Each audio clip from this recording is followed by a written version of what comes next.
How's it going up there, Jack? Allura called up to the human. Do you need to take a break? I should be okay, Jack nervously called back. The sooner I get done, the sooner I can come back down. You would have thought I'd be used to heights by now. I'll catch you if you fall, Chio told him. But try not to. What about you, Scifi? Nika? Allura asked the two as they worked together, struggling to line up one of the solar panels with the brackets they had just fabricated to securely attach it to the roof of their home. We're doing all right, Scifi told them with a grin from the lip of the roof, knowing she could use her wings to hover to the ground if she slipped. I was right about the guttering, Allura. It's a mess, and that's just the parts we can see. I can probably do something to help clear this bit up at least, Jack pointed out. Though I don't know how yet. These new gauntlets are really weird. That tool sense thingy they do is dead useful though, Nika grinned. Speaking of, Jack, we've got this one into position. Mind screwing it in place? Sure, Jack nodded, as he hovered his hand over the aligned brackets. Artifacts. A faint yellow glow emanated from Jack's palm, as his mind was flooded with sudden knowledge about what he'd need. An impact driver, and enough rivets of appropriate thickness to latch it on, though he also knew that he would need more rails to keep the line of panels going, special hooks that could easily slide between their roof tiles to keep things in place, and yet more connectors. In other words, the exact same information he had received the previous 4 times they'd done this. However, he was able to resummon the impact driver and rivets he'd been using to attach everything together without damaging the roof, so that was handy. While he could try keeping his tools close at hand, the moment he put them down they seemingly disappeared. A quick call to Clan Barzan confirmed that things would get less stingy over time, as the gauntlets attuned to Jack, with it only having been less than a week since he put his new gauntlets back on upon receiving them. Are you ready for another panel? Chio asked them. We've just got 2 left. Sure, send it up, Nika grinned. Nearly done. Would you say there's room for more rows of panels from where you are? Allura asked. Sure are, the Kizan nodded. 3 rows on either side of just this roof. But I'd be worried about it weighing too much and collapsing. We are still living in a ruin after all.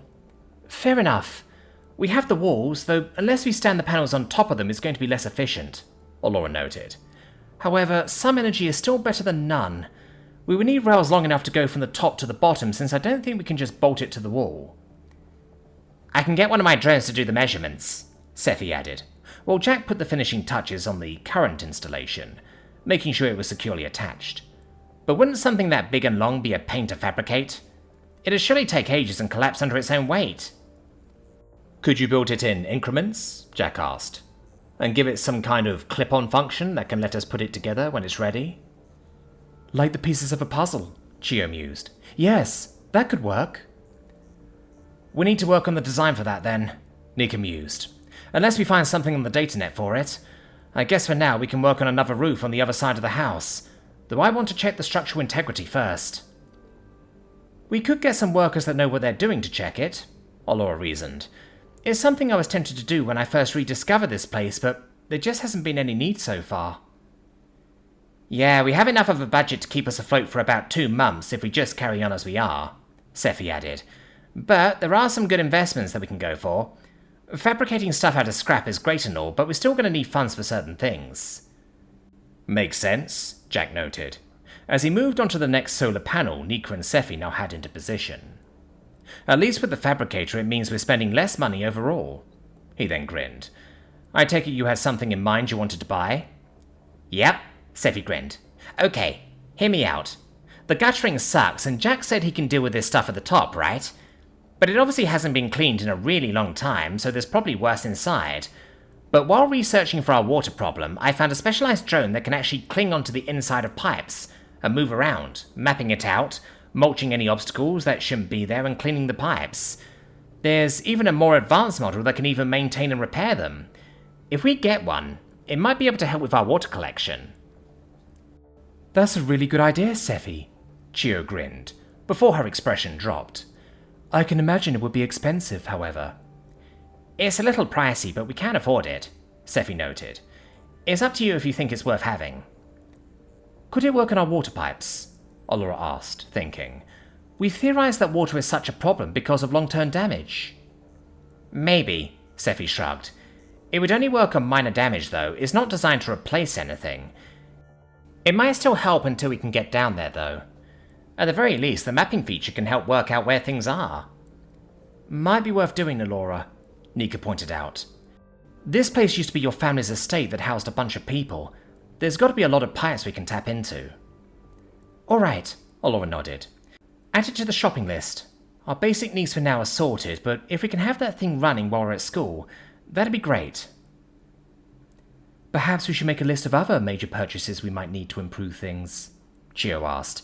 Getting builders and workers to check everything is already on there. What else? Better security is always good, Nika reasoned. More cameras, motion sensors, and auto turrets, for example. That's what you always say, Allura noted. They were some of the first things we bought when we all started living together. True, but more would bring a greater peace of mind, Nika noted. Just because we haven't been attacked yet doesn't mean it can't happen, despite our best efforts. We've done our best to keep our location secret from people we don't trust, but there's always ways for enemies to find out. Not to mention all the crap that's been going on in the city, Scifi noted. Megacorps, cultists, and a guy on an obscene amount of cocaine. Well, we should be out of the way of all of that. It could spill into our area at any time. Point taken, Allura nodded. Speaking of which, we're going to have to be careful with overnight guard duty when we've got double school. I'll put a rota together, Nika nodded. Many of our new residents are more used to it by now, but I'll still try and spread them out with those that are more experienced. I guess I can save charges on my Ring of Lesser Restoration for whoever's up, Jack noted. We can also purchase some nicer furnishings and appliances, Chio added. What wasn't here when we first moved in was looted from scrap heaps, thrifted or acquired during shadow work. I know bedding is a problem, and though the others haven't complained, I know it's not the best for them. Also, I'm sending up the last panel now, Chio noted, as she lifted the final solar panel to be gently collected by the 3 workers on the roof, who began dragging it over to the edge of the roof. Pretty sure we can make beds with the fabricator, and it'll accept a bunch of different materials for that, Scifi noted, as she and Nika angled it into position. But mattresses and blankets, yes. I'm pretty sure you might be able to buy the latter in bulk at a militia surplus store, though speaking of materials, we'll need to buy certain higher quality components we can't scavenge at some point. That might be another thing to prioritize, Jack noted. I've noticed things have been getting colder recently. Is winter coming? If we were on a planet, it would be much easier to predict, Allura noted. But here it's more random. We can predict weather to a degree, like the recent heavy rainfall, but other stuff just comes and goes on a whim. I have turned the heating on recently, so I suspect we're due for some miserable weather. At least we'll be in school for most of it. Same here, and I usually have heaters. You're usually pretty warm, though. Maybe I can come over with my blankets and shack up with you for a bit. Scifi grinned, as Jack nervously coughed from embarrassment. Maybe I'll join you too, Nika chuckled, as Jack almost let go of the drill. If it gets too bad, we'll all have a sleepover in the living room with heaters and blankets, and you can cuddle up with who you want, Allura chuckled. I'll personally cuddle up to my hot water bottle. No offense, Jack. None taken, Jack laughed back, as he finished bolting the panel into place, doing the final checks and tweaks, before the row of panels they had spent the last few days fabricating non-stop was complete.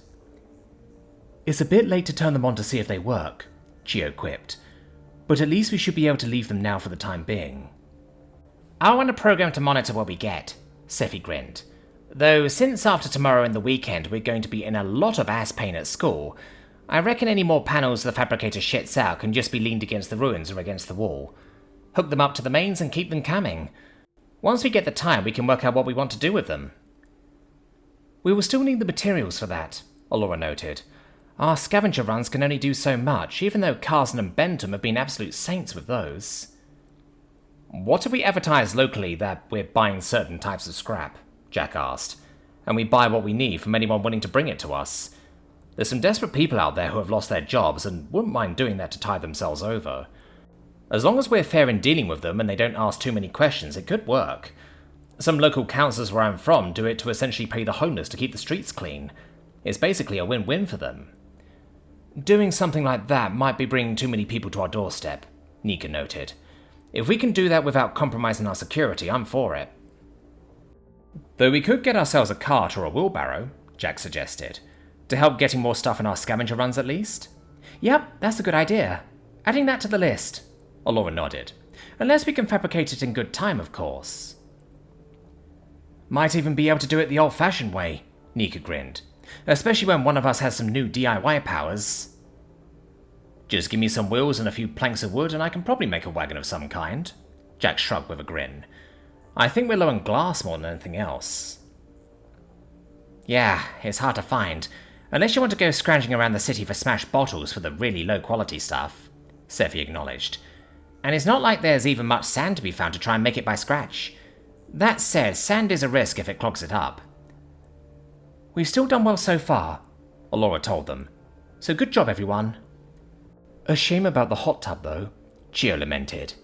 Even though we had no way of knowing the clown attack was going to happen, it turned out to be a poor purchase. Still, I had hoped that the latest rainfall would fill it up. Well, it did fill up about half of the way, Nika pointed out. But there's no denying that using it to fill our water tank was the best move. That reminds me, we need to keep our water filters up to date, especially if we plan to unclog the pipes. While those can be fabricated, I would rather have a guarantee of success, Allura pointed out. They are cheap, though. We can go on a shopping trip after school tomorrow and pick some up. I want to get our tasks done as soon as possible so we can enjoy the weekend. We'll need a full list of things to do and buy before the end of school tomorrow, then, Chio stated. And preferably another list of things to do before we have to experience 4 weeks of school and only 2. Then we'll talk to everyone living here about what they want, then try to prioritize what we improve. Allura nodded. First things first, Jack mentioned, looking at the guttering and picturing in his mind what he wanted to accomplish. Artifacts. Seconds passed as a list of possible solutions ran through his mind, courtesy of the tool sense enchantment of his gauntlets, before the quick and fun solution won out. I'd clear the area if I were you, he told the others as he grinned, holding up the leaf blower. This'll do it. Try and get it all on the grass if you can, Allura called up as she backed away. One of the squaw car can use their powers to have it fertilize the earth. Well, Jack chuckled, as he began at the edge of the roof, looking at the clogged-up gutter, ready to blast it with air. No promises. So I must warn you that although the current citywide conflict involving our local megacorps, warlords and factions has begun to seemingly de-escalate, there is a good chance of it flaring up once again at any time, Mr. Sparrow warned at the end of school the next day. I would advise you all to still remain stocked up on supplies and to remain safe.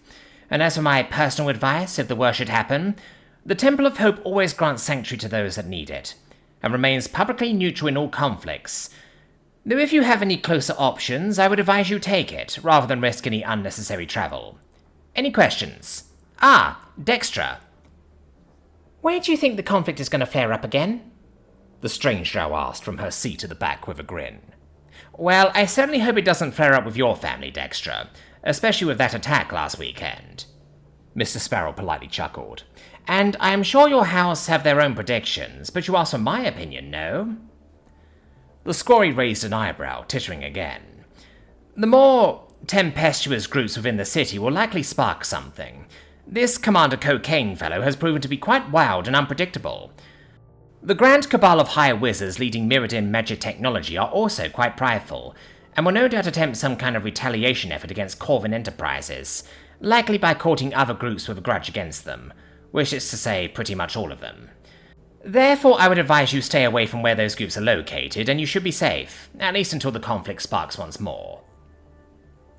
At least that means there should be confirmed safe areas, Nika whispered to the others. Looks like our shopping trip is a go. And for our final announcement for the day, Mrs. Sparrow chirped with a sigh. As I warned you earlier this week, I can confirm that the school shall run an extended education program for the following 2 weeks, and by the decree of the headmaster will include mandatory remedial lessons during next weekend. You've got to be fucking kidding me, Scifi growled, as the room collectively groaned at that. The goddamn weekend as well? Probably to give us time to survive and sleep during the week, Allura reasoned with a grimace. They'll probably give us an amended schedule on the first day. How kind of them, Jack sarcastically replied. Guess that means we won't be enjoying this weekend either, since we won't have the next one to give us a break. I'm afraid so, Chio confirmed. Even with the school apparently giving us more time to eat and rest overnight, there won't be enough time to fully recover. Jesus Christ, Jack cursed. Well, we have food, probably enough water for drinking and cooking at least. Could we rely on the Death Ball team showers to stay clean? Not all the time, Nika shook her head. And we'll get in trouble if we're seen to be overusing them or abusing the system. Yes, I know, Mr. Sparrow spoke up, raising his hands to acknowledge the groans and complaining from the students. It is unfortunate, but it is for your benefit, he called out, though the students could see that he clearly didn't believe it himself. Once these 2 weeks are done, you'll be caught up to where you need to be, and then things will go back to normal. Most of my fellow teachers and your fellow students should be physically able to learn by then, though in the latter case assistant drones shall be used to cater to those in intensive care, or otherwise incapable of movement. More information, including your temporary timetable for this adjustment period, shall be provided to you at the start of next week, and I urge you to make whatever preparations you can, while you can. Class dismissed. Alora sighed sadly as they all got up. This sucks. I know we all saw this situation was definitely coming, but I was still hoping for us to be able to enjoy this weekend for once, without any kind of work or disaster. It could be worse. At least we're not getting shot at this time. Jack patted the Eladri on the shoulder, though still disappointed at the situation. Besides, we should still be good for a few weeks afterwards, right? Maybe think about what you want us to do when it's all over? I know what we're doing, Chiu informed him with a playful, unimpressed look. You still owe me a date. I haven't forgotten. I'm going to keep reminding you. I'm sure we all have various, plans for showing Jack our favourite places in the city. Alora chuckled at seeing Jack's embarrassment.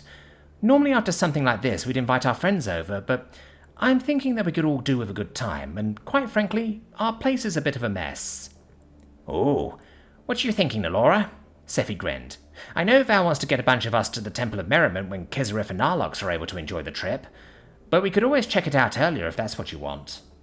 No, Alora smiled. I have no intention of interfering with Val's plans. I think we should end the last day of school hell with the Aquaplex. Paying for an all-access pass until the next day for our group would be expensive, but after everything we've been through, we deserve it. Oh, hell yeah, Nika grinned. That's going to be so good. That would be quite expensive, Alora, Chia warned. Are you sure? I'm sure. We need this, the Eladri nodded. It doesn't change the fact that we'll be on the lookout for a run afterwards. At least it will hopefully be a proper one where we can prepare well in advance. Thanks to Clan Barzam and the stuff we've looted from recent jobs, we're not so desperate that we need to take on an immediate job that can go bad like last week. But either way, our funds won't last forever. Only difference is our deadline for taking up some kind of work, Jack reasoned. I think doing something fun that'll make us feel better is a good idea, though I have no idea what I'm in for. Didn't you guys say that one run can usually give you enough funds for several months? Yeah, Scifi grinned. If the job is good. We've worked around complications before, but we can usually get something that lasts us ages before we need to take on another job.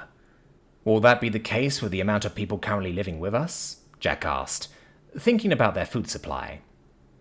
Shouldn't be too bad, though you could start charging rent, Alora, Nika suggested with a shrug. I know you once said in the past that you hoped to restore the other buildings and bring your family's estate to its former glory to maybe turn this place into an inn or something. Our estate. Technically mine, but it's your home too. My family no longer has any claim to it as long as I call it home, Alora sharply pointed out, before calming down and holding up a hand in apology. Sorry, but no, I don't plan on charging rent anytime soon. In theory, I know saying that makes me look like a fool, but in practice everybody has pitched in and done their part in their own way. I don't plan on taking advantage of them when they're being displaced from their homes or need our support. They've been through enough. Well, if you're not charging them rent, the least they can do is help carry the shopping, Nika grinned. Let's get a move on. Oh wow, this place is much bigger than I expected, Jack whistled, mightily impressed by the large warehouse-like militia surplus store. Outside the front were several mannequins of varying alien builds wearing uniforms, holding weapons or in other positions best suited to advertise their products. "Oh, and they have tents here too," he exclaimed, as Dante looked up at him curiously. Jack?" Chio asked, confused by the human's enthusiasm. "Are you okay? You're acting differently than you usually do on a shopping trip." "Yeah," Jack grinned, as he looked at the front displays. "Oh my god, there's so much here! And those patches look cool." "Holy shit, we finally found a shop he likes," Scifi laughed. "Well, I suppose we did go to a gun store the weekend we met him, but we couldn't buy anything there, so that doesn't count." "You went to a gun store for your first date?" Chio asked the Skritter, smirking with raised eyebrows. "Hey, that doesn't count since we ended up going on a job," Scifi grinned. "I've got somewhere better to take him now that I've thought about it. It's a better idea than a library of all places." "Lies!" "Alright everyone," Allura called out. "We've got a lot to get and I'd rather get this done so we can try and relax this weekend. So I think we should all split up. If you find what we need for our district, let us know where it is on the comm so we don't need to spend all evening searching. Apart from that, it's up to you if you want to buy anything for yourselves, but warm clothes are advised." "What's on the list, Allura?" Vanya asked, bouncing on the balls of her feet. "More than anything else, we need blankets, sleeping mats, and anything else that'll make our nights more tolerable," the Alaji began. "But if you can find some reasonably priced supplements or energy boosters of some kind that can help us make it through the day, that'd be great too." "Drugs?" Scifi asked, owning a playful shove from Nika. "Afraid not," Allura chuckled. "Just whatever we need to survive for the next 2 weeks in relative comfort that we can't fabricate." "Do you reckon they do a discount on bulk purchases?" Jack asked, as he looked on in amazement of the stock they had. "We shall see. I'll have to speak to the staff up front to see if we can work something out," the Alaji shrugged, liking the idea. "I know we have enough people to help take stuff back, but if we can get free delivery thrown in, that would be preferable." "Sounds good. Let's split up," Nika grinned. "We sort of know what we want, but there's so much here it can't hurt to browse." "Alright. The hiking poles look cool. See you guys in a bit," Jack excitedly told them, as he quickly marched off in the direction of said poles, followed by almost all of the males living with them. "I think we've broken him. He shouldn't be this happy," Chio joked as she floated after him.